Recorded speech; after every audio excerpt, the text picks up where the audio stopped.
So all these terms for higher consciousness have been around a long time. What I love about Questhaven is the newness of it, the revelations in the teachings, and some of the terminology, although challenging at first to get through and understand.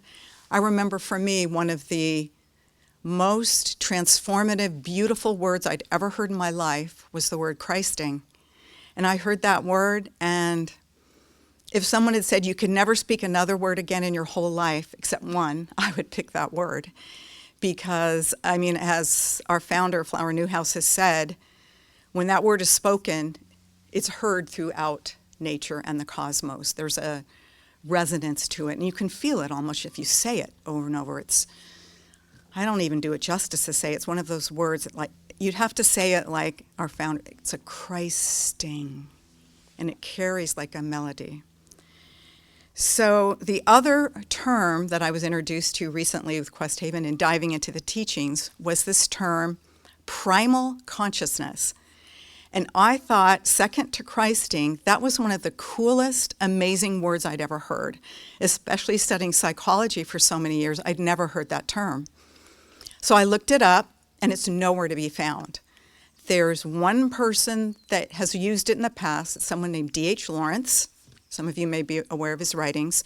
So this was brought to my attention. It's in the lectures and writings of Dr. Stephen Isaac. And I wanted to dive in further, and it does come from the masters. And it's such a potent word because what do you think of when you hear the word primal? It sounds so core, right? Like it's an original essence. It's something that is deep within us that's always been there from the beginning of time. And it's used by the masters, and Dr. Stephen Isaac goes into he has a couple lectures about it, and there's a soul video called Purity of Consciousness where he talks about it. And it's so beautiful, but he talks about this is the name the masters gave to higher consciousness. There's 3 levels, they said. One is called the netherworld, which is another word for lower consciousness, the nether state of consciousness. And they classify that as ordinary. It's just our ordinary state of consciousness.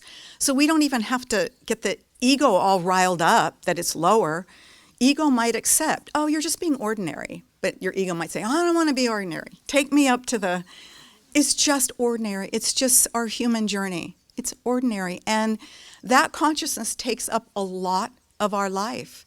It's very rare, and we do experience that, as we know. Rise to those levels, and indeed, this is interesting to say, rise to the inner levels of primal consciousness, which Dr. Isaac tells us, it's at the threshold of God consciousness. So they say it begins in the upper realms of the mental plane and moves into the causal plane, and that is our path to God consciousness.